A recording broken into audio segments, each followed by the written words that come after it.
My grandfather spent 40 years restoring a single car. Every Saturday morning for as long as I can remember, he was out in that garage with his sleeves rolled up and grease under his fingernails, sanding a panel, tuning the engine, hand-stitching the leather seats one stitch at a time. A 1966 Ford Mustang, candy apple red with a burgundy undertone. He mixed himself because factory red wasn't deep enough for a man who believed that anything worth doing was worth doing slowly. That car was his cathedral, his love letter to my grandmother, his 40-year promise kept one bolt at a time. When I walked into the garage that Monday morning 6 months after we buried him, the car was gone. Just gone. An oil stain on concrete and an empty space where 4 decades of patience used to live. My sister Vanessa told me she sold it, $28,000. Her fiancé Mark needed the money for a wedding deposit in Dubai. She said it like she was telling me she'd returned a sweater. But the next morning, the man who bought the car called me and said 7 words that changed everything. Your grandfather hid something inside it. I need to back up. My name is Chloe Ramirez. I'm 34 years old and I work the night shift in the ICU at Phoenix General Hospital. I've held the hands of strangers while machines decided whether they lived or died. I've delivered news that ended marriages and started grief that would last decades. I've been cursed at, grabbed, spit on, and thanked with flowers by people who don't remember doing any of those things.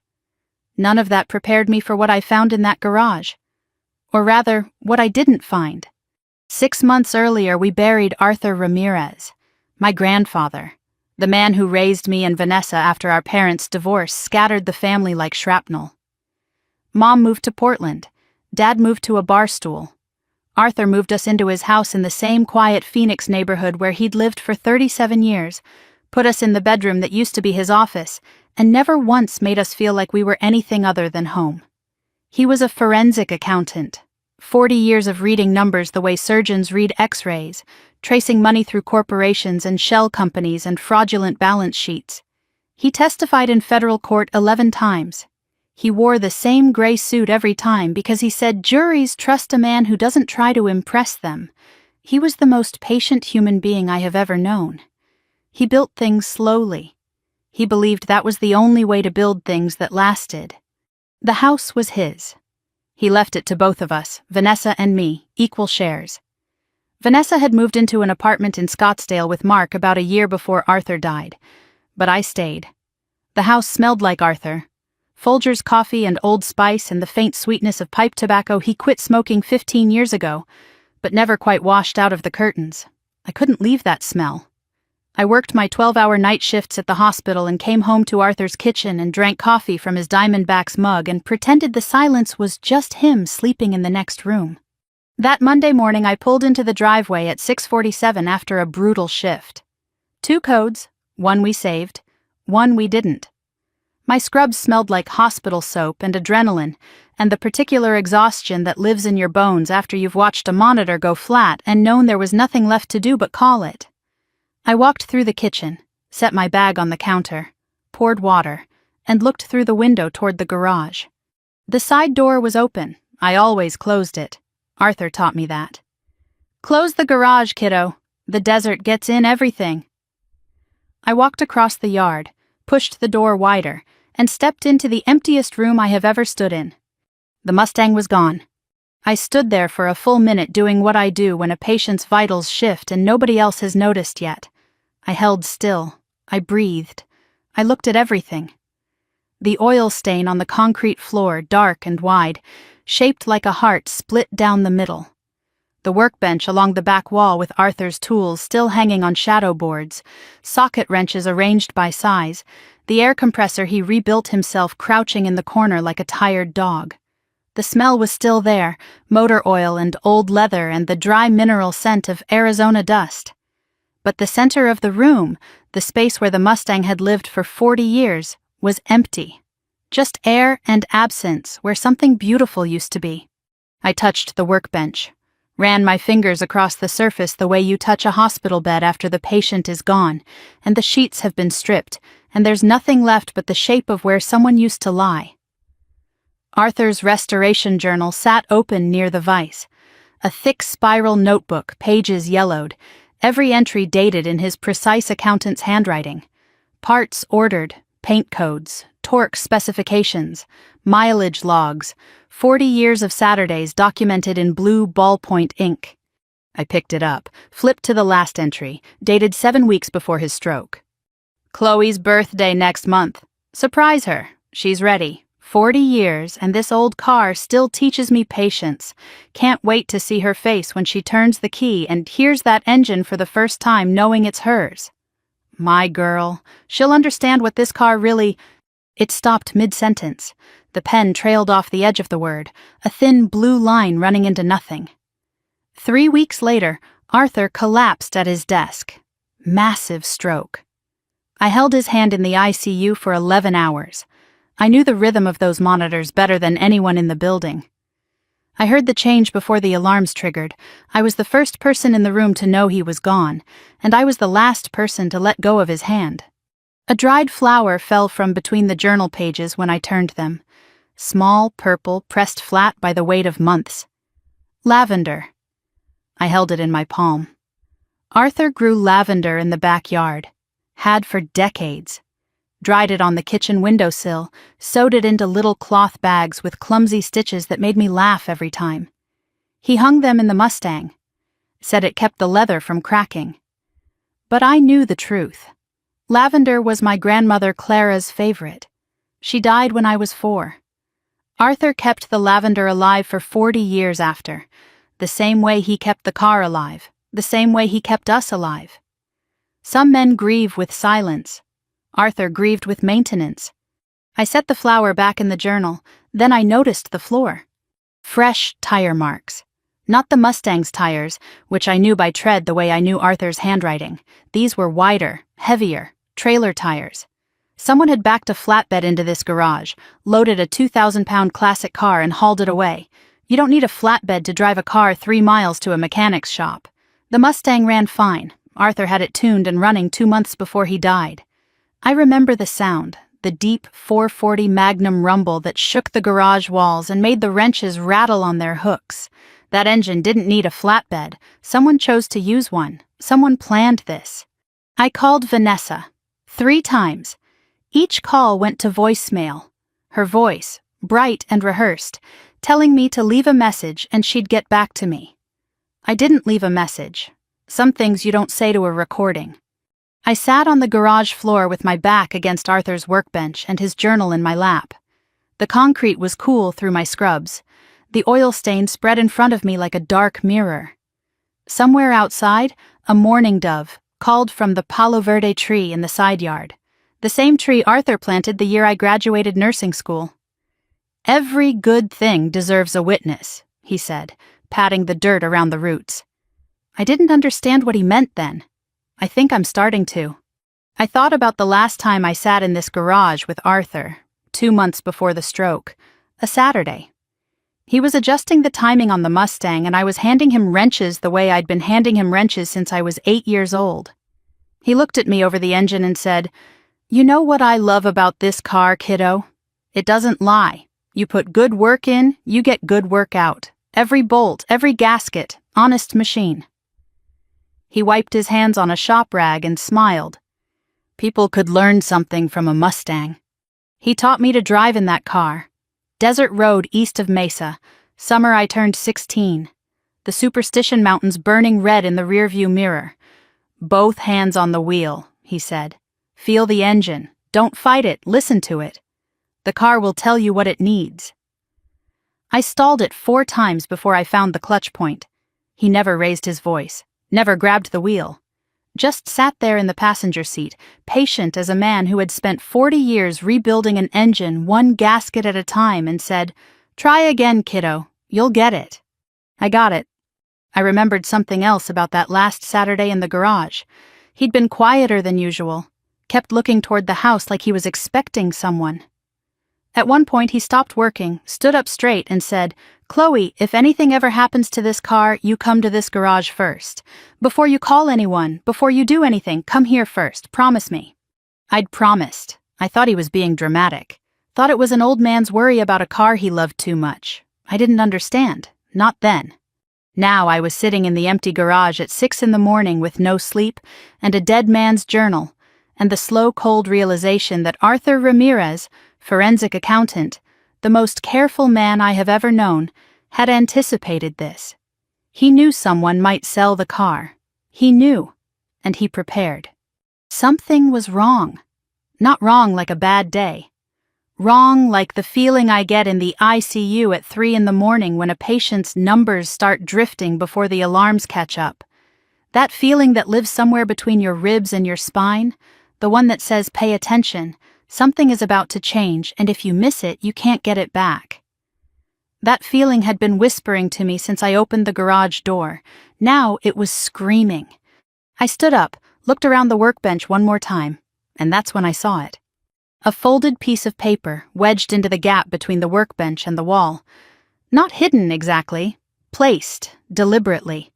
In a spot only someone who knew this garage, who had spent years leaning against this bench, who had reached behind it 100 times to retrieve a dropped socket or a runaway bolt, would ever think to look. I pulled it free, unfolded it, Arthur's handwriting, a phone number with a Scottsdale area code, and below it, in careful block letters, "If the car is gone, call this number first. Ask for Harold. Tell him the lavender is blooming." The lavender is blooming. A code phrase.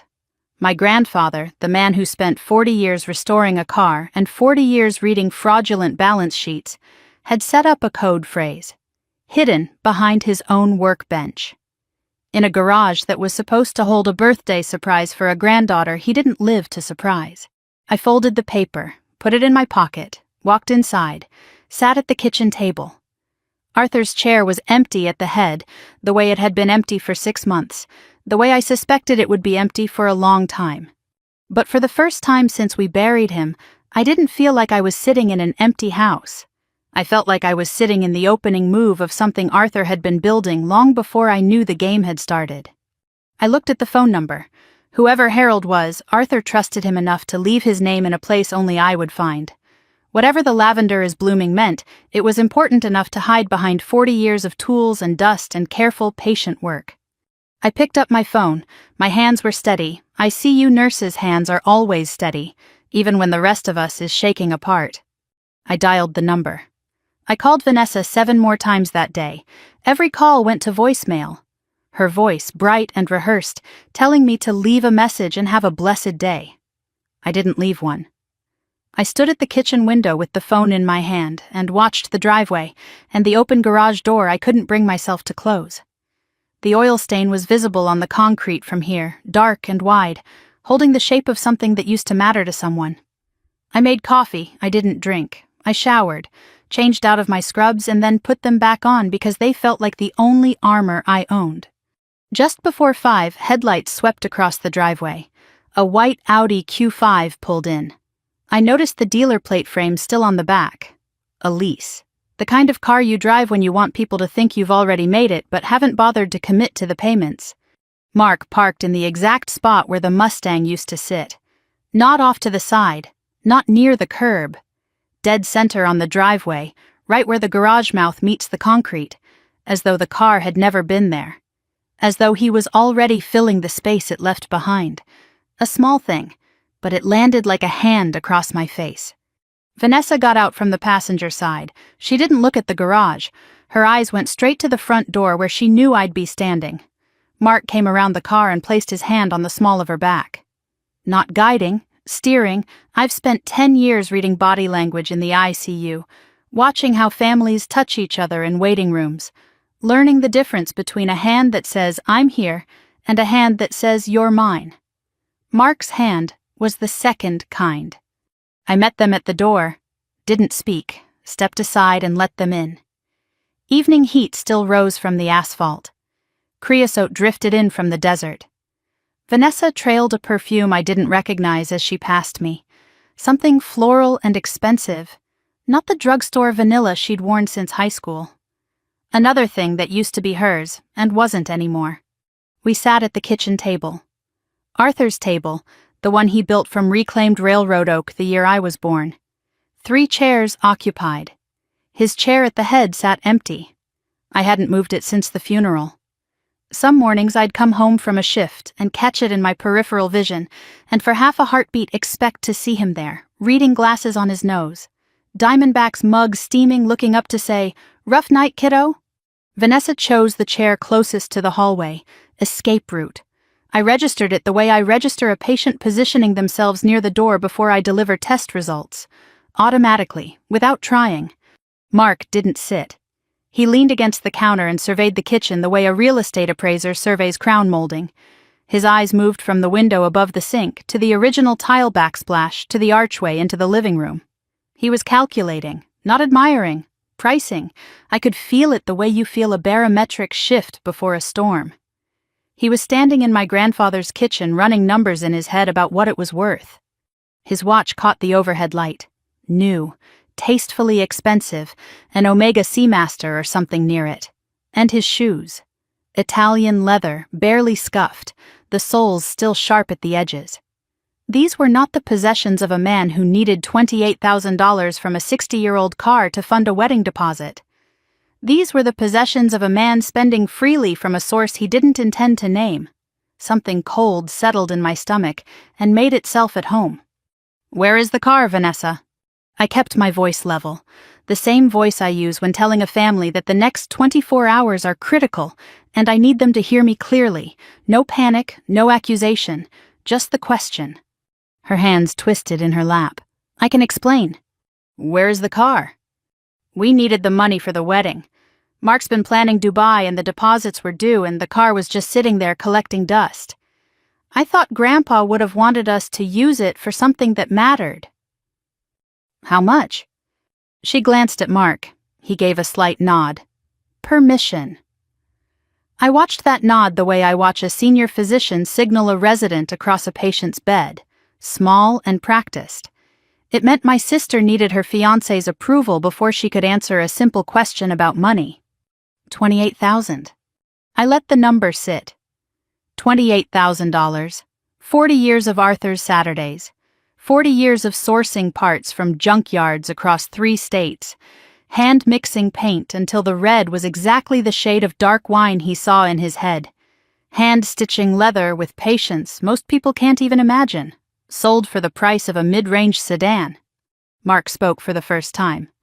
"Chloe, I get it. The car was sentimental, but your grandfather's gone. Sentimentality doesn't pay bills. That Mustang was depreciating in your garage while it could have been working for this family's future." This family's future. The way he said it. Possessive. As though the ring on Vanessa's finger granted him equity in everything Arthur spent his life building. As though engagement was a merger, and he'd just acquired a controlling share. "Besides," Mark added, shifting against the counter, "Harold said the engine needed serious work. Transmission was slipping, wasn't worth much more than what we got for it." He stopped, caught himself, but not fast enough. "Harold?" I asked, quietly. The way I ask a patient how much they've really been drinking when the liver panel tells me the truth they won't. Mark's jaw tightened for half a second. Micro-expression, the kind I'm trained to catch at 3 a.m. when someone says they're fine while their vitals say they're dying. "The buyer, some mechanic over on McDowell." But I heard it. Mark said Harold's name before Vanessa did, before anyone mentioned a name. He already knew the buyer, he'd already spoken to the shop. He had researched the sale, identified the target, set the price, and handed the script to Vanessa to perform while I was 12 hours deep in a night shift at Phoenix General. This wasn't my sister's impulsive decision. This was Mark's operation executed through my sister's hands. I filed it away, said nothing. ICU training. When a patient's vitals shift, you don't announce it to the room. You assess, you document, you act when the time is right. I stood up, walked to the counter, picked up Arthur's restoration journal, the one I'd found that morning on the workbench, set it on the table in front of Vanessa, opened it to the last page. "Read it." She read. I watched her eyes move across the page, watched them slow at the final entry, the one Arthur wrote 7 weeks before the stroke. "Chloe's birthday next month. Surprise her. She's ready. 40 years and this old car still teaches me patience. Can't wait to see her face when she turns the key and hears that engine for the first time, knowing it's hers. My girl, she'll understand what this car really—" It stopped mid-sentence. The pen trailed off into nothing. 3 weeks later, he collapsed at his desk. I held his hand in the ICU for 11 hours. A tear hit the journal page. Not mine. Vanessa's. It landed on the word patience, smudging ink that was already months old. For a moment, she wasn't the woman who sold the car. She was the little girl who fell asleep in the Mustang's back seat on road trips to Flagstaff, who called Arthur Papa Bear until she was 12, who sat on his lap while he read the Sunday paper and pretended to understand the box scores. That Vanessa was still in there. I could see her. Underneath 2 years of Mark's careful influence, she was still in there. But then Mark moved. We should go. His hand found Vanessa's shoulder, that steering grip. Chloe needs time. We'll talk when everyone's calmer. The wedding planning won't wait, babe. Vanessa stood, eyes wet, still on the journal. Chloe, Go.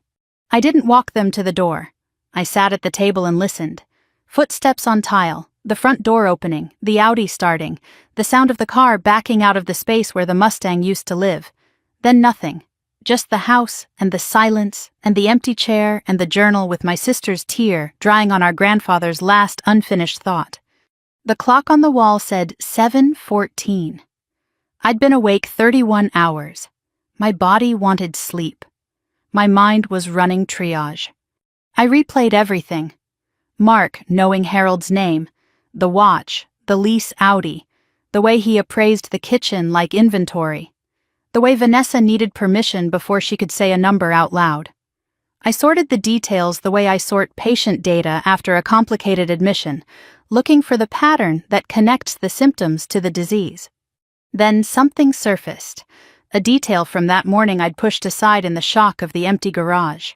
The driveway, fresh scratches on the concrete near the garage mouth. Trailer hitch marks. Deep ones. Someone had backed a flatbed into the driveway, loaded a 2,000-pound car, and hauled it out. You don't use a flatbed to deliver a running car to a mechanic 3 miles down McDowell Road. You drive it. The Mustang ran fine. Arthur had it tuned and running 2 months before the stroke. I remember the sound of that engine catching, the deep rumble shaking the garage walls, the wrenches rattling on their shadow boards. Someone brought a trailer, loaded the car while I was gone. And Mark knew my shift schedule. He'd asked about it at dinner 2 weeks ago, casual as small talk. So Chloe works nights, huh?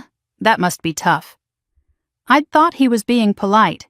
He was timing a heist. This was not impulsive. This was orchestrated. And the man who orchestrated it had just stood in my grandfather's kitchen wearing Italian shoes and told me that sentimentality doesn't pay bills. I walked back to the garage, worse at night, just oil stain and shadows and the absence of a car that should have been mine.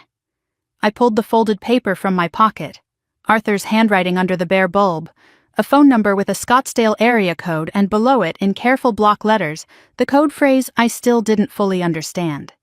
Back in the kitchen, I dialed, 4 rings, then voicemail. You've reached Bennett Classic Restorations. Leave a message after the tone. I hung up, tried again. Same, left no message.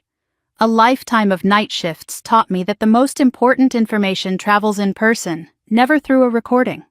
I made coffee, Arthur's Folgers, the red can he bought every 2 weeks for 40 years. The smell filled the kitchen like a visitation.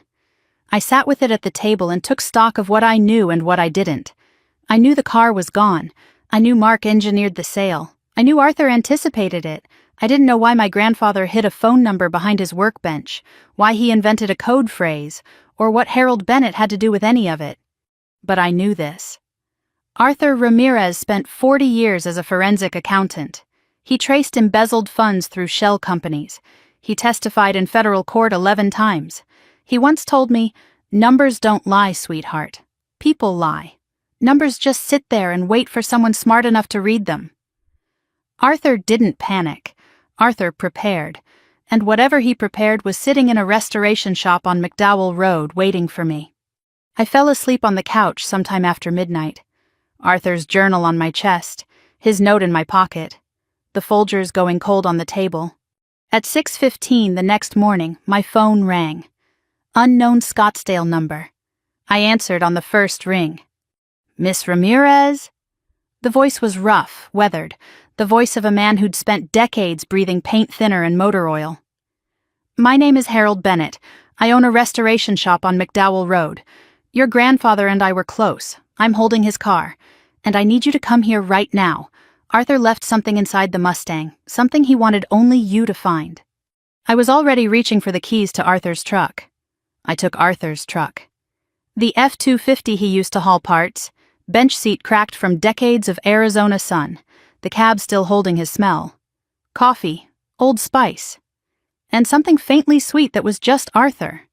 I drove east on McDowell Road through the industrial stretch where auto body shops and welding yards lined both sides. Morning light cut hard across the Sonoran, painting the Superstition Mountains pink and gold. The air through the cracked window tasted of dust and creosote. I passed a strip mall with a storefront I'd never noticed before. A sign in the window read, "New Beginnings Support Group, Wednesdays 7 p.m. Grief counseling." I clocked it without thinking, the way I clock an irregular number on a monitor that isn't alarming yet but doesn't feel right either. Something about that sign pricked the back of my mind. I didn't know why. I kept driving. Bennett Classic Restorations sat between a transmission shop and a concrete supplier. Desert stone building, sandstone block, flat roof, a hand-painted sign. Bennett Classic Restorations since 1989. Above the bay doors, a vintage Texaco star sign, rusted at the edges but still proud. The lot held a dozen cars in various states of resurrection. A Corvette Stingray missing its hood, a Plymouth Barracuda in primer gray, and in the far corner, under a canvas tarp staked against desert wind, a shape I'd have recognized from 100 yards. The long hood, the fast back slope. Even covered, the Mustang looked like it was about to run. I parked, breathed, the same breathing I do before walking into a room where the news is bad. The shop office door opened before I reached it. Harold Bennett, 62. Wiry and sun-darkened. Khaki coveralls with Harold stitched in red above the pocket. Silver buzz cut, marine sharp. Hands scarred from decades of metalwork. Eyes red-rimmed. He hadn't slept either. "Miss Ramirez." Working man's handshake. Firm, calloused, honest. "Thank you for coming this early. I wasn't sure you'd get my message." "You said my grandfather left something in the car." "I did." He held the door open and gestured toward the office. "But first, I need you to understand how I knew Arthur, and why he trusted me with this. Please, it's going to take a minute." The office was small, cluttered the way working offices get when the work matters more than the filing. Metal desk buried under invoices. A Mr. Coffee machine older than the building, the pot stained brown from years of service. Framed photographs on every wall, classic cars, before and after restoration shots, a few customer photos. One photo stopped me cold. Corner of the wall, slightly crooked in its frame. Arthur and Harold standing on a riverbank, fishing rods in hand, both laughing with their heads thrown back. Arthur looked 10 years younger. They were wearing matching caps that read, "World's Okayest Fisherman." I stared at it. This wasn't a business relationship. This was friendship. Deep, old, comfortable friendship. The kind built on matching hats and inside jokes and 20 years of Saturday mornings on a river. And I never knew it existed. "How long did you know my grandfather?" 23 years. 23 years. I visited Arthur every single week of my adult life. He never once mentioned Harold Bennett. He kept this friendship entirely separate, this whole corner of his life hidden. The man who told me everything about the Mustang's engine specs and the proper way to season a cast iron pan never said a word about the person he went fishing with for 2 decades. Harold poured coffee without asking, handed me a mug, black, no sugar, exactly how Arthur drank it. He sat down across from me and told me a story. 2001. Harold's wife, Ellen, was diagnosed with pancreatic cancer. 7 months from diagnosis to the end. Insurance covered 80%, which sounds generous until you realize that 80% of catastrophic still leaves you underwater. Harold owed $112,000. The bank was circling the shop with a foreclosure notice. His life's work, 30 years of building a reputation one restored engine at a time, about to disappear under a rubber stamp. Arthur was a customer back then, had been bringing the Mustang in for specialty work, chrome plating, paint matching, parts that Harold tracked down from junkyards and swap meets across 3 states. They were friendly. Not close. Not yet. Then Arthur saw the foreclosure notice taped to Harold's front door. "He didn't offer me money," Harold said. His voice thickened the way voices do when the memory is heavier than the words can hold. That's not who Arthur was. He sat right where you're sitting and asked me 3 questions. How much do you owe? Who do you owe it to? And do you have 6 months of financial records? Arthur, forensic accountant, 40 years of reading numbers the way Harold read engines, sat in this office and went through Harold's books, spent 6 months restructuring the debt, negotiated with creditors, found billing errors in the hospital invoices that knocked $19,000 off the total, set up a payment plan Harold could survive on. Your grandfather didn't give me a fish, Chloe. He taught me how to fish. Saved my shop. Saved my life, if I'm being honest about it. Harold paused. His hands found the fishing photo on the shelf behind him, and he held it the way you hold something fragile that proves a thing you need to believe is real. Ellen was gone, and I was ready to follow her out the door. Arthur gave me a reason to keep the lights on. He set the photo down, carefully. After that, we fished together every other Saturday for 20 years, until he got too sick. The last time I saw him healthy, he looked at me across the boat and said, "Harold, I need you to do something for me, and you can't ask why until it's time." I set my coffee down. "What did he ask you to do?" "Build a hidden compartment in the Mustang." The words sat in the air between us. Somewhere in the shop bays, a pneumatic wrench fired off 3 quick bursts. The coffee machine gurgled, normal sounds in a room where normal had just left. We walked across the lot, morning sun full and merciless, Arizona burning off every shadow. Harold stopped beside the tarped car and rested his hand on the canvas. Arthur drove the Mustang here himself 10 months before he died. Spent 3 hours with me. Told me things about your family, about Mark. His jaw tightened. I watched the muscle work beneath the weathered skin.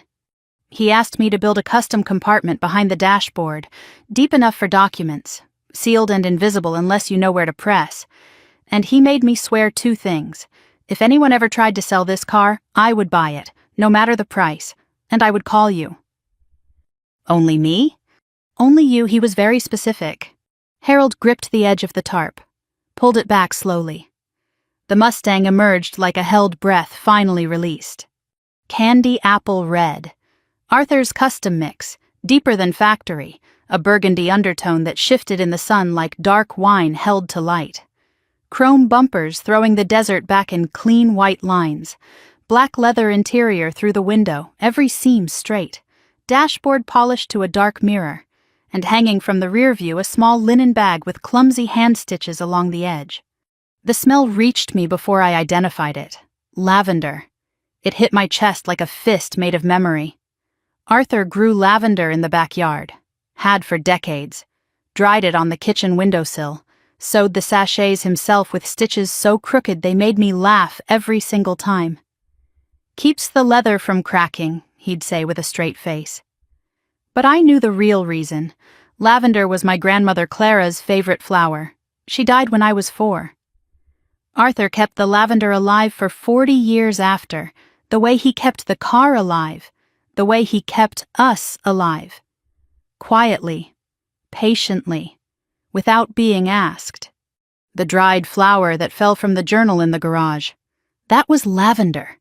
Everything Arthur left behind was threaded to the same root. I touched the hood, warm from the sun. I could feel him in the metal, in the paint he mixed, in the engine he rebuilt 1 bolt at a time across 4 decades. The car wasn't a car. It was Arthur's patience made physical. His love letter to everyone he'd ever protected, written in steel and chrome and time. "He told me the code phrase, too," Harold said. "The lavender is blooming. If you'd called and said that, I would have known Arthur sent you." "I didn't say it. I didn't know what it meant." "Didn't matter. I recognized your voice." A ghost of a smile. "You sound just like him when you're angry." Harold opened the driver's door. Leather and lavender and old car rolled out of the cabin like something that had been waiting. I sat on the edge of the seat with my feet still on the ground. The way you sit beside a hospital bed when you're afraid of what comes next, but you sit down anyway because the person in that bed needs you there. Harold reached across me. His scarred fingers found something beneath the dashboard. A recessed latch invisible unless you knew exactly where to press. A soft click. The panel below the original AM radio swung open on custom hinges that Harold had machined himself. Behind it, a compartment about 8 inches deep and 12 wide, lined with dark felt. Inside, a manila folder 2 inches thick, the tab labeled in Arthur's handwriting. A sealed envelope on heavy cream paper with my name in his careful script. A small wooden box with a brass clasp, and a USB flash drive taped to the inside wall with black electrical tape. Harold stepped back from the car. He came here one last time, 8 days before the stroke, brought all of this, made me seal it up, made me promise. His voice cracked. Harold Bennett, former Marine, 30 years of working with metal and fire, a man whose hands could rebuild a transmission in the dark, stood in his own parking lot with tears cutting lines through the dust on his face. He cried that day, Chloe. Sat right where you're sitting and cried. I'd known your grandfather 23 years. Strong man, proud man, never saw him cry until that afternoon. Harold swallowed, looked at the ground, then looked at me. He said, I can't tell them, Harold. If I tell Chloe, she'll confront him and he'll disappear. If I tell Vanessa, she won't believe me and I'll lose her. So I have to hide it. I have to put the truth inside the car and trust that the car will bring it to her when the time comes. Harold walked away, his boots crunched on the gravel. I'll be in Bay 2, coffee's on, take whatever time you need. A bay door clanged open. Pneumatic tools hissed. The sounds of a working shop filled the air around me while I sat in a 1966 Mustang, with a hidden compartment full of my dead grandfather's secrets, and the lavender swinging on the rear-view mirror like a slow, quiet heartbeat.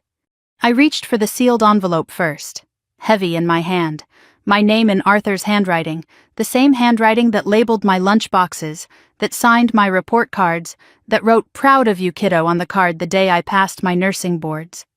I broke the seal, 3 folded pages, a letter dated March 14th, 7 weeks before the stroke that killed him.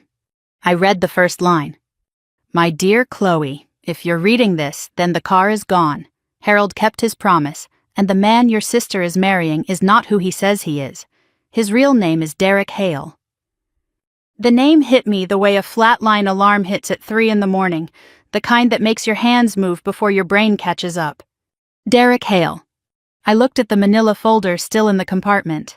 The tab, in Arthur's precise handwriting, read, Derek Hale / Mark Dalton evidence. My grandfather built a case against my sister's fiancé, in secret, while dying, and he hid it inside a car because he knew someone would try to sell it. He knew Harold would catch it, and he knew the truth would find its way to me. I pulled the folder into my lap. My hands were steady. ICU nurses' hands are always steady. I opened it. The leather was warm from the sun. The lavender sachet turned slowly on the rearview mirror. Through the windshield, Harold's shop lot baked under a sky so blue it looked manufactured. Somewhere in Bay 2, an angle grinder hummed and sparked against metal. I sat in the driver's seat of my grandfather's Mustang with his letter in my hands and read the words that would rearrange everything I thought I knew about my family.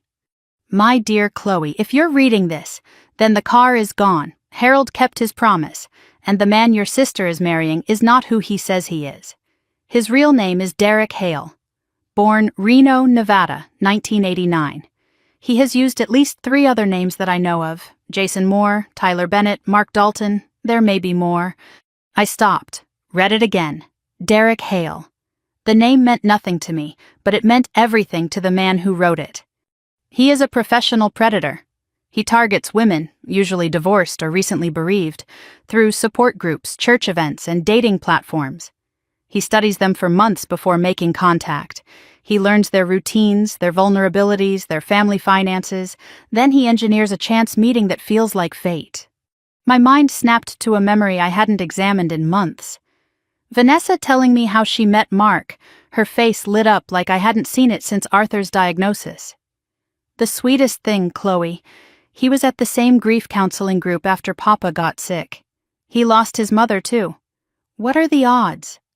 I'd thought it was beautiful. Two broken people finding each other through shared loss. I'd smiled. I'd been happy for her. The grief counseling center sign I'd passed on McDowell Road an hour ago burned behind my eyes. That sign wasn't a coincidence. Nothing about Mark was a coincidence. He didn't stumble into my sister's grief group. He researched her, found her there, sat down beside her and performed sorrow like a man who'd rehearsed it in the mirror. My stomach turned. I forced my eyes back to the page. His method is consistent. He marries quickly, usually within 6 to 8 months. He isolates the spouse from family. He identifies the financial assets, property, savings, retirement, inheritance. Then he builds access, joint accounts, co-ownership documents, power of attorney.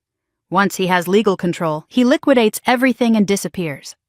Arthur's handwriting was steady in this section. Precise. No emotion in the pen strokes.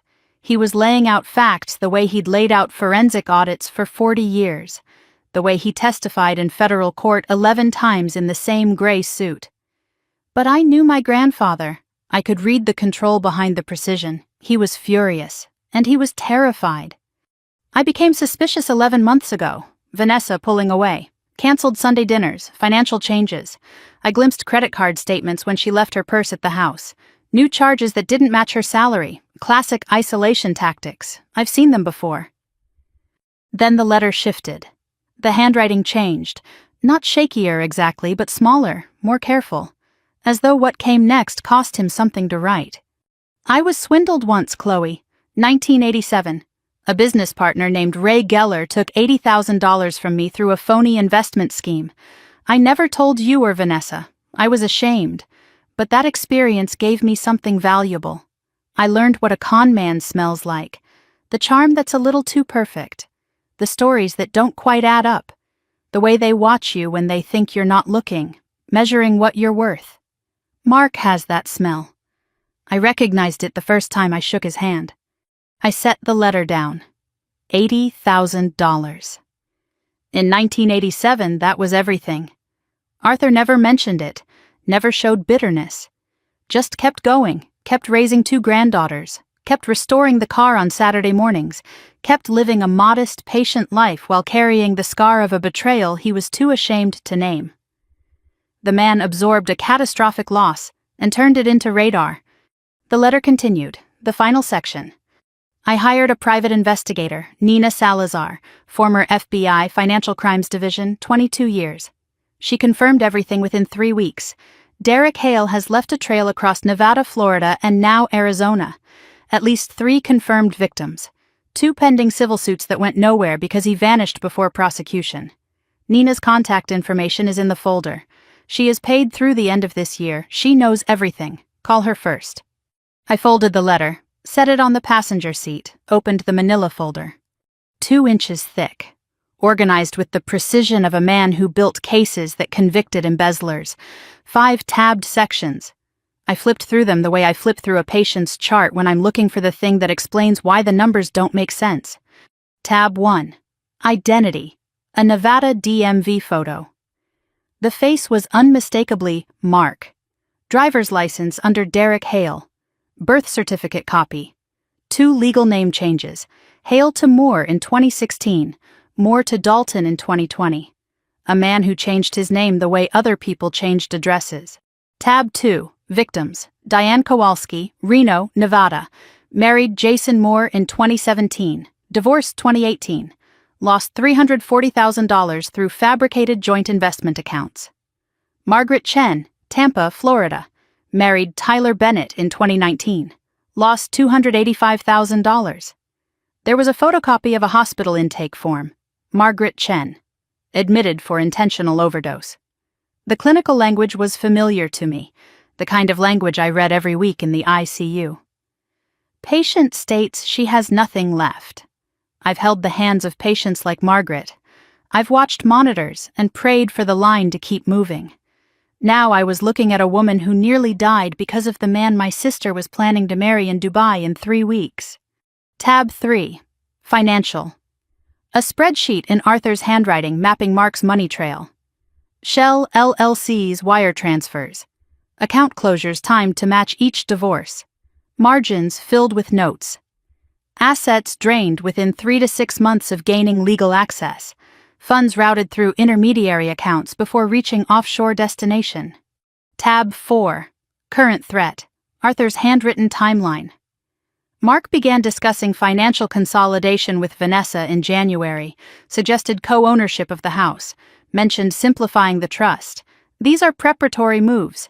If Vanessa signs power of attorney, Mark gains legal access to the house, the savings, everything. Red ink at the bottom. Total exposure, approximately $800,000. Everything Arthur spent a lifetime building. I pulled the USB drive from the compartment, walked across the lot to Harold's office. He looked up from a carburetor he was cleaning, saw my face, and said nothing. Just pushed his laptop across the desk and went back to the carburetor. Some men know when words are wrong for the moment.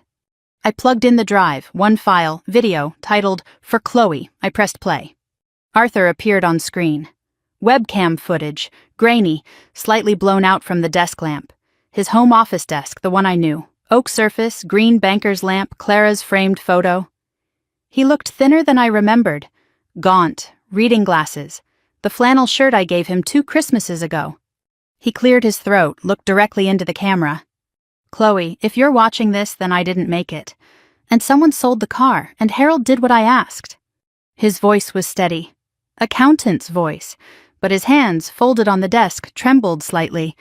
I saw it because I'm trained to see it. "I want you to know I tried to tell Vanessa, 3 months ago. I sat her down and showed her everything. She got angry." His voice broke. He took off his glasses, wiped his eyes. "She said I was paranoid. She said I was jealous of Mark, that I couldn't stand seeing her happy. She said I was losing it, getting old, seeing things that weren't there." He put the glasses back on, steadied himself. "Maybe she's right about the old part, but I'm not wrong about this man. 40 years of reading financial fraud, Chloe. I know what embezzlement looks like at the penny level. I know what asset theft looks like dressed up as love." Arthur leaned closer to the camera. His eyes, the same brown as mine, the same brown as Clara's, filled the frame. "So I did the only thing I could. I gathered the evidence. I hired Nina. I hid it all in the one place I knew would reach you. Because I know you, kiddo. You're the one who paid attention. You're the one who sat in the garage and handed me wrenches and asked questions about torque specifications when you were 12 years old. You're the one who will fight." He paused. The desk lamp hummed. Somewhere in the house behind him, a clock ticked. "And Chloe, save Lucille too. He's already started on her." Lucille, Mrs. Lucille Harmon, 78 years old. The widow next door who baked lemon bars for every block party and owned 4 laundromats her husband Frank built from nothing. Mark was targeting her too, running 2 schemes in parallel. My family and a lonely old woman whose only protection had been Arthur. Arthur's voice hardened. "I found out Mark's been visiting Lucille, offering free financial advice for seniors. He brought a brochure from a company that doesn't exist. He's setting her up the same way. Gain trust, gain access, drain everything. Lucille has no children, no family nearby, no one watching out for her except me." He stopped, looked down at his hands. When he spoke again, his voice was different, quieter. "I'm running out of time. I can feel it. Something's wrong with me, headaches, dizzy spells. I haven't told anyone. I'm afraid if I go to the doctor, they'll find something that takes me off the board before I finish this." I pressed pause. My chest was so tight I couldn't breathe. He knew. Arthur knew something was wrong, the warning signs of the stroke that would kill him. And he chose to keep working instead of seeking help. He chose the investigation over his own survival. He chose us. I pressed play for the final 30 seconds. "Everything you need is in the folder. The bonds and certificates are in a safe deposit box. Keys in the wooden box. Call Nina first. Call Patricia Whitfield second. She's a lawyer. She'll represent you. And Chloe," his voice softened, "don't hate your sister. Vanessa is a victim too. She just doesn't know it yet." He smiled. The real smile. The one that crinkled the corners of his eyes the way it did when I was 6, and he pushed me on the tire swing in the backyard and I screamed higher, higher, and he always pushed me higher. "I love you, kiddo. I always believed in you. Now go prove me right." The screen went black. Arthur's face, the reading glasses, the flannel shirt, the half-second of that real smile at the very end, lingered in the room like warmth after a fire goes out. Harold appeared in the doorway, saw my face, said nothing, set a fresh coffee on the desk and walked away. I wiped my face, drank the coffee.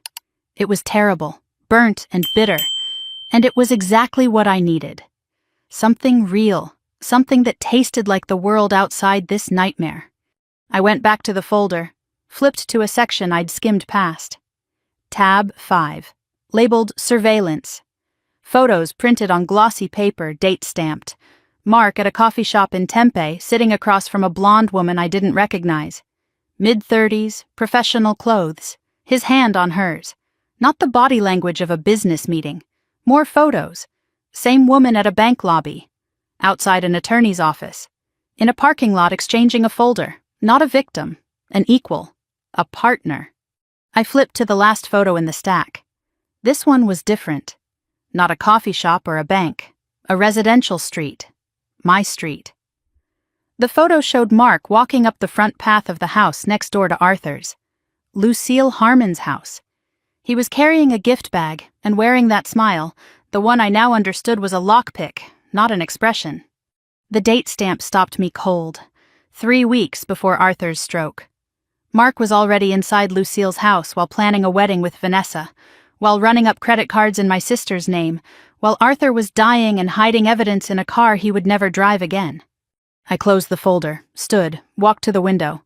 The Mustang sat in the lot, red paint blazing in the afternoon sun. "You didn't just leave me a car, did you, Papa?" I whispered. "You left me a war."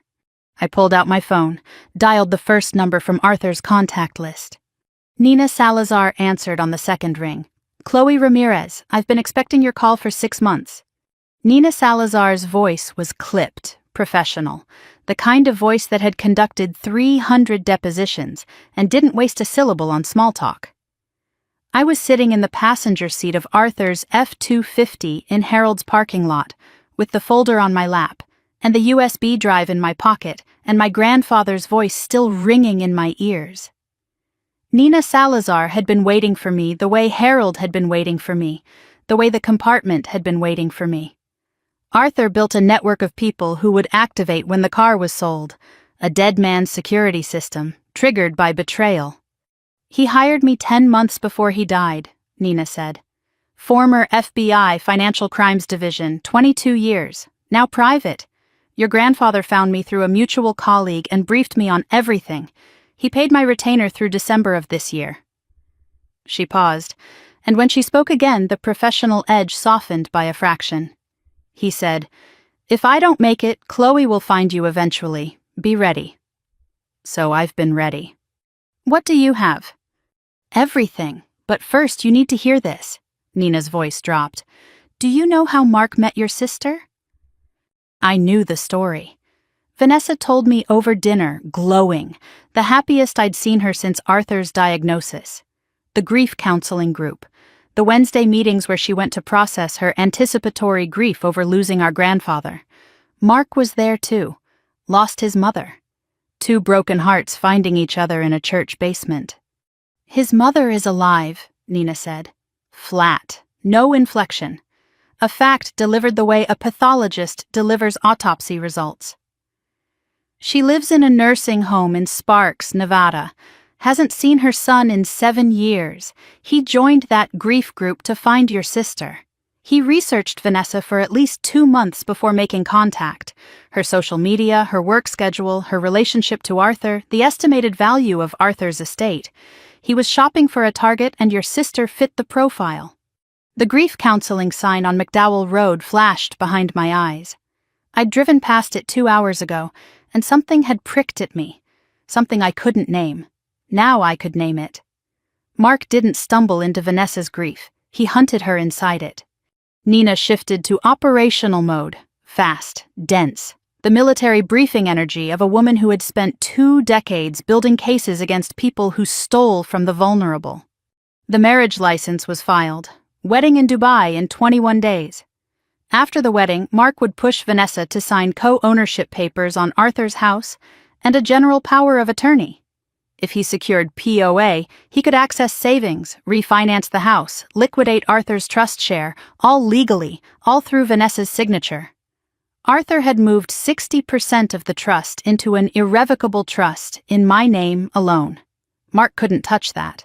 But the house, the savings, Vanessa's share of the estate, all of it was still exposed. Total at risk, roughly $530,000.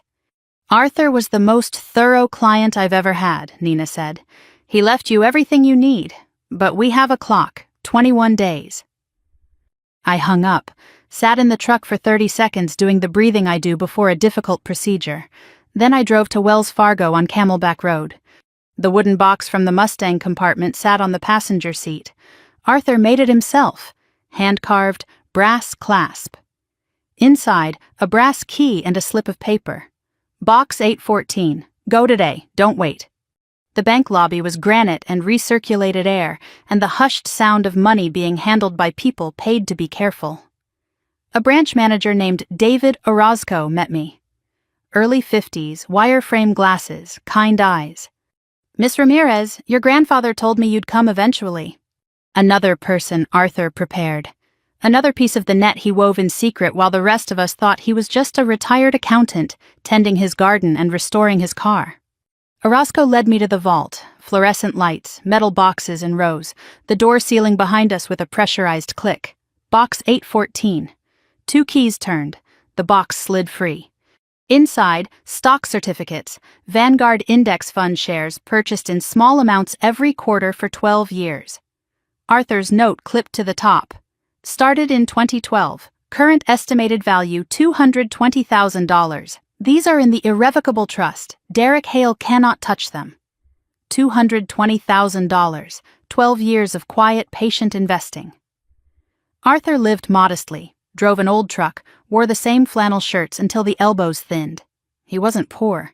He was building a fortress and he didn't want anyone to see the walls going up. A second sealed envelope, heavy. For Vanessa. Give her this when she's ready. I held it up to the light. Couldn't see through. Whatever was inside, Arthur wanted it delivered at the right moment. Not now, not yet. I put it in my bag and trusted my grandfather's timing. A laminated card with 3 phone numbers, Diane Kowalski, Margaret Chen, Patricia Whitfield, and Arthur's final note. These women lost everything to the same man. They agreed to help. Call them. They're waiting. I transferred the certificates to a new box in my name alone. Then I sat in the truck in the bank parking lot and made the calls. Diane Kowalski picked up on the 3rd ring. Reno, Nevada. Her voice was cautious, guarded, the voice of someone who'd been taught the hard way not to trust phone calls. Mrs. Kowalski, my name is Chloe Ramirez. My grandfather Arthur gave me your number. A long pause. Arthur Ramirez, the accountant from Phoenix. Her voice softened. Is he with you? He passed away 6 months ago. Oh, honey. Diane exhaled, a sound that carried years of damage. He was good people. Called me over a year ago, said he was investigating a man who'd targeted his family. I said yes before he finished the sentence. Diane met Jason Moore at a church potluck in Reno in 2016. Recently divorced, 2 grown kids. Jason was charming, attentive, made her feel visible for the first time since the divorce. They married in 5 months. 6 months later, Jason suggested consolidating their finances. Joint accounts, a friend with a private equity fund, guaranteed returns. $340,000, my retirement, my share of the house from the divorce, my mother's life insurance, all of it gone through shell companies I didn't know existed. Jason vanished when a credit card got declined at a grocery store. Divorce papers arrived from a Las Vegas P.O. box 6 weeks later. But the money wasn't the worst part. My daughter Rachel blamed me, said I was reckless, said I threw away her inheritance. She didn't speak to me for 2 years, Chloe, 2 years of silence. That man didn't just rob me. He destroyed the trust between me and my own child. I gripped the steering wheel. The parallel hit my chest like a closed fist. Mark was doing the same thing, using Vanessa to fracture a family, weaponizing trust, turning blood against blood. Arthur asked if I'd testify, Diane said. I told him anywhere, anytime. That offer stands for you, sweetheart. You need me in Arizona, I'm on the next flight. I thanked her, hung up, sat for a minute watching the Phoenix traffic crawl past the bank parking lot. Then I dialed the second number. Margaret Chen answered on the fifth ring. Tampa, Florida. Her voice was quiet, careful, each word measured. The voice of someone who had survived something that nearly killed her and was still negotiating the terms of living afterward. I recognized that voice. I've heard it in the ICU at 4 a.m. from patients who made it through the night and aren't sure yet if they're glad. Margaret married Tyler Bennett in 2019. Pandemic wedding, small. No family present because of lockdown restrictions. Tyler was patient, kind, a perfect husband for a full year before he mentioned money. He waited 12 months. That's how patient these people are. Tyler convinced Margaret that her elderly mother's finances needed restructuring, sold Margaret's late father's auto repair business to a shell company Tyler controlled. $285,000 gone. He took a photo of me sleeping once. Margaret's voice went flat. I found it on his phone later, in a folder labeled Documentation. He was photographing me in vulnerable moments, building a file in case he ever needed to argue I was mentally unfit. She paused. I heard her breathe. The parking lot was silent around me except for the tick of the engine cooling. After he vanished, after I understood what happened, I swallowed a bottle of Ambien. My son Ethan found me on the bathroom floor, 3 weeks in the hospital, psych hold. I sat with it. Didn't speak. Held the phone the way I hold a patient's hand when there are no words that help, and presence is the only medicine left. I'm alive because my son got home early from work, Margaret said. A traffic jam saved my life. That's the margin. That's how close he got me. She paused again. Then, steadier. Arthur gave me something no one else could. The knowledge that I wasn't stupid wasn't reckless. I was targeted by a professional. Knowing that doesn't bring the money back, but it gave me back my dignity. Will you testify? Honey, I've been rehearsing what I'll say in that courtroom for 14 months. I hung up, pressed my forehead against the steering wheel, breathed, 2 women, 2 shattered lives, and the same man, wearing a different name each time, walking into the next family with his hands clean and his smile loaded. I dialed the third number. Patricia Whitfield, elder fraud attorney, Phoenix. Patricia was fast-talking, sharp, no nonsense. The kind of lawyer who drinks black coffee during depositions and makes opposing counsel sweat through their collars. Arthur Ramirez briefed me 18 months ago. I've been reviewing Nina's file every 2 weeks. I'll represent you and your sister pro bono. Pro bono? Arthur helped my mother navigate Medicare paperwork for 3 years. Wouldn't take a dime. Said neighbors help neighbors. Consider this returning the favor through his granddaughter. Patricia laid out the legal landscape. Criminal charges needed law enforcement. Nina's evidence was strong but required formal presentation. Detective Ray Castillo at Phoenix PD Financial Crimes was the right contact. Patricia knew him. Civil fraud suits could run simultaneously. Multiple victims strengthened the case enormously. But the critical gap, they needed Mark to demonstrate current intent on record. The folder proved identity and pattern. A defense attorney could argue rehabilitation. They needed Mark to reveal his active plan, documented, admissible. We need him comfortable enough to talk, to pitch, to lay out exactly what he wants Vanessa to sign and why, and we need it on camera.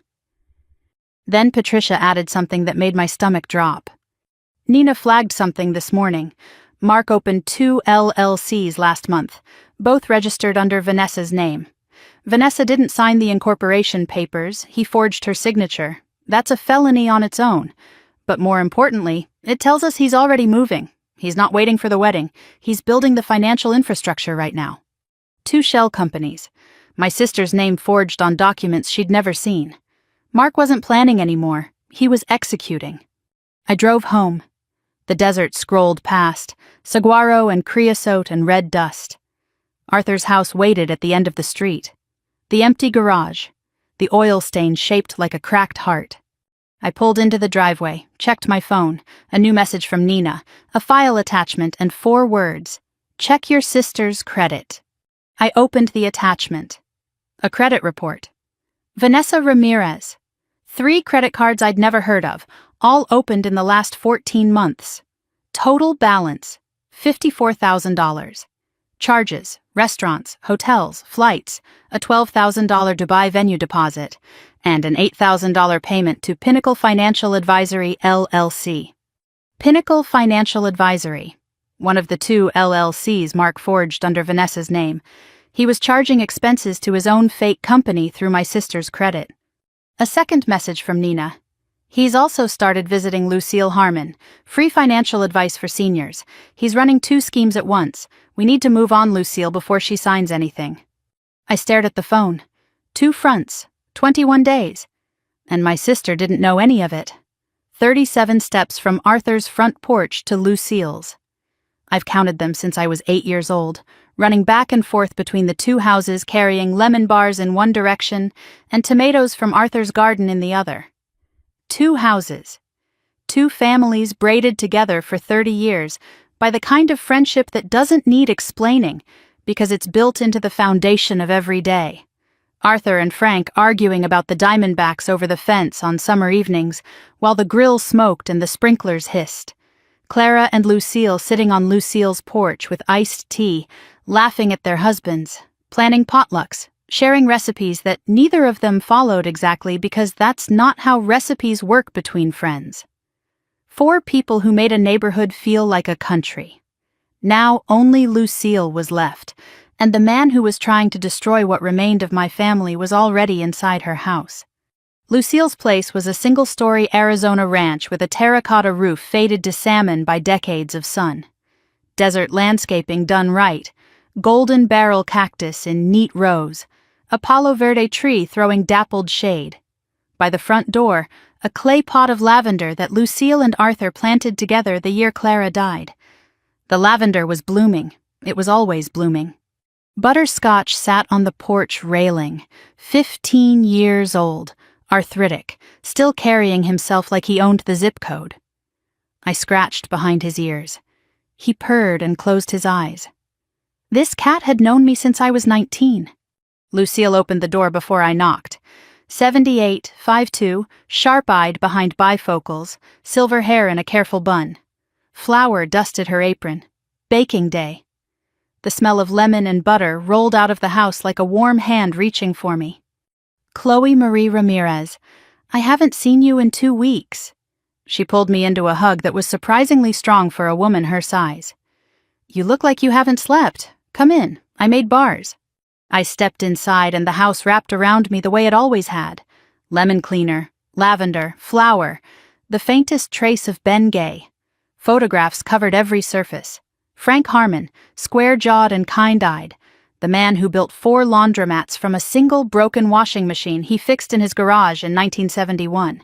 Frank and Lucille at their wedding, Frank and Arthur fishing, Clara and Lucille laughing with arms linked at a barbecue while their husbands argued about something that didn't matter and mattered completely. I sat at Lucille's kitchen table and I didn't rush it. Drank the coffee she poured, ate a lemon bar still warm from the rack, asked about her hip, her garden, Butterscotch's vet visit. I built the conversation the way I build rapport with frightened patients, gently, letting them lead, earning the right to say the hard thing by showing up for the easy things first. Then, carefully, Lucille, has anyone new been coming by lately? Anyone offering to help with finances or paperwork? Her face brightened. Oh, you mean Mark. Such a nice young man, Vanessa's fiancé. He's been so thoughtful. My stomach contracted, but my expression stayed level. Tell me about his visits. Lucille told me everything. She had no idea what she was describing. Mark first came 3 months ago. Said he was getting to know the neighborhood since he'd be family soon. Brought flowers, complimented the house. Asked about Frank. Listened to Lucille's stories about Frank building the business from nothing. Second visit he brought pastries. Mentioned he was a financial consultant. Offered to look over her insurance policies. Just to make sure you're not overpaying. Third visit, he reviewed the paperwork, suggested her portfolio was underperforming. Fourth visit, he brought a brochure. Lucille handed it to me across the table. Glossy paper, professional printing, stock photos of smiling seniors. Pinnacle Financial Advisory, a toll-free number, A website. I recognized the name before my fingers finished unfolding it. Pinnacle Financial Advisory. The same LLC mark forged under Vanessa's name. The same phantom company that charged $8,000 to my sister's credit card for services that didn't exist. The phone number went to a burner. The website was a template with stock photos and fabricated testimonials. I knew this because Nina had traced every thread of it 2 days ago. I was holding a hunting weapon designed to look like a helping hand. But to Lucille, sitting across from me with flour on her apron and trust in her eyes, it looked real. It looked like safety. It looked like a kind young man helping a widow manage her late husband's legacy. And that was the cruelest part. Mark didn't just steal money. He stole the feeling of being cared for. He made loneliness feel like it was ending, and then he made it permanent. He said I should simplify my holdings, Lucille continued. Move everything under one umbrella. He has a meeting set up for me next Thursday to sign some papers that will streamline my accounts. Sign some papers, next Thursday, 11 days from now. I set my coffee down. This was the moment. I'd rehearsed it on the walk over, standing on the sidewalk between the two houses, trying to find the words to tell a 78-year-old woman who trusted the world that the world had sent a predator to her door. Lucille, I need to tell you something about Mark, and it's going to be hard to hear. I started small, factual, the way I deliver devastating news in the ICU. Clear, compassionate, no euphemism. Mark's real name is Derek Hale. He's used at least 3 other names. He targets women, usually widows or recently divorced, and gains access to their finances through trust and charm. I let that land. Then, Grandpa Arthur found out 11 months ago. He hired an investigator. He gathered evidence. My voice caught. He told me to protect you too. Lucille set the spoon down. Her hands trembled, not frailty, the effort of holding herself together. Arthur knew? He left instructions, in the Mustang. He said Mark was already targeting you. The grandfather clock ticked in the hallway. Butterscotch shifted on his chair. Outside, a mourning dove called from the Palo Verde. Arthur used to do my taxes, Lucille said finally. Her voice was thick. Every April for 15 years. Sat right there. She pointed to the chair across from me. Reading glasses and calculator and his Folgers. Never charged me a penny. I'd offer and he'd say, Lucille, Frank would haunt me if I took your money. She looked up. Eyes wet but fierce behind the bifocals. He was protecting me even then, wasn't he? Making sure my numbers were right. Making sure nobody could trick me. Yes, he was. And now he's gone. And that man, her voice hardened into something I'd never heard from Lucille Harmon. That man walked into my house with flowers and used Arthur's death as his entry. The realization settled on her. Mark came because Arthur was dead, because the watchdog was gone, because the one person who would have recognized the con was no longer alive to stop it. Except Arthur had planned for that too. Lucille wiped her eyes with a cloth napkin embroidered with Frank's initials, straightened, looked at me with a clarity that belonged to a woman who had survived every hard thing life threw at her for 78 years. What do you need me to do? I'd expected tears, collapse, maybe denial. Instead, Lucille Harmon sat across from me with the bearing of a general. The meeting next Thursday. Can you keep it? Act normal. Let Mark think everything's on track. You want me to play along? If you're willing. We need Mark to present his plan in a controlled setting, on the record. Your meeting could be part of that. Lucille nodded. Then her expression shifted. Something surfacing from memory. Chloe, there's something else. On his 3rd visit, when he looked at my insurance, Mark asked if I had any children. Grandchildren. Anyone who might have opinions about my finances. What did you say? I told him no. Frank and I couldn't have children. Foster kids are grown and scattered. She paused. When I said no, he smiled. Not a normal smile, a satisfied smile, like I'd given him exactly the answer he wanted. The detail was precise and chilling. Mark was checking for obstacles, checking whether anyone would notice, question, fight. Lucille told him she was alone, and he smiled because it meant she was unprotected. Except she wasn't. Arthur made sure of that. A knock at the front door. Rosa Gutierrez. My best friend, fellow ICU nurse, built like a point guard, voice that could cut through a code alarm at 50 yards. She was carrying 2 bags of groceries and wearing the expression of a woman who had been briefed and had already formed strong opinions. "Nina called me," Rosa said, stepping inside without waiting. "Said you needed backup. I brought chicken soup and my winning personality." She saw Lucille's face and shifted instantly, the way ICU nurses do, reading the room, matching the need. Crossed to the table, took Lucille's hand. "You're not alone in this, Mrs. Harmon, not for 1 second." Lucille's chin trembled. Then she squeezed Rosa's hand. "Well, you'd better sit down then. There's bars and I'll put more coffee on." Rosa sat with Lucille while I stepped onto the porch to call Nina. Through the screen door I heard Rosa asking about the lemon bars, laughing at something Lucille said about Frank's attempts at cooking. Rosa did what she always did, made people feel seen. Her laugh filled Lucille's house the way Arthur's used to fill the house next door. Nina answered on the first ring. I told her about Thursday, Lucille's cooperation, the brochure. Nina listened. Then, I ran the brochure's phone number. Burner, same Walmart in Tempe 3 months ago. Website is a template on a cheap server, and the domain is registered under the name Frank Harmon. I went still. Frank Harmon, Lucille's dead husband. The man who worked 60-hour weeks for 40 years building something real with his hands. Mark registered his fake financial company using that man's name, using the name that was carved into a headstone in a cemetery 7 miles from here, the name Lucille still whispered to the empty side of her bed at night. He was wearing Frank's name like a costume while picking Frank's wife's pockets. The audacity wasn't just criminal, it was cruelty dressed up as paperwork. What are the papers he wants her to sign? Property transfer agreement disguised as an investment consolidation form. If Lucille signs, she transfers ownership of all 4 laundromats to Pinnacle Financial Advisory, LLC, registered under Vanessa's forged name but controlled by Mark. Estimated value of the chain, $620,000. $620,000 plus $530,000 exposed in my family. Over $1 million across 2 targets simultaneously. Total picture, Nina. Past theft across victims, approximately $1.8 million. Current exposure, your family plus Lucille, approximately $1.15 million.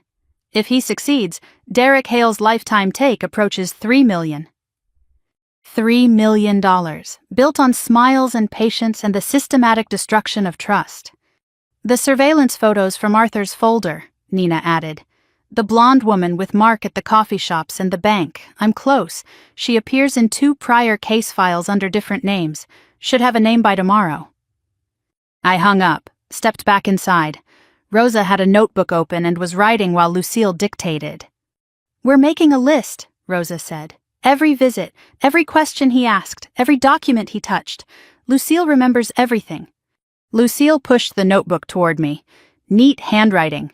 Dates. Times, topics discussed. A complete log of Mark's 4 visits.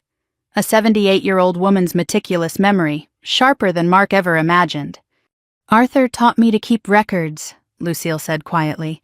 "I just didn't know what I was keeping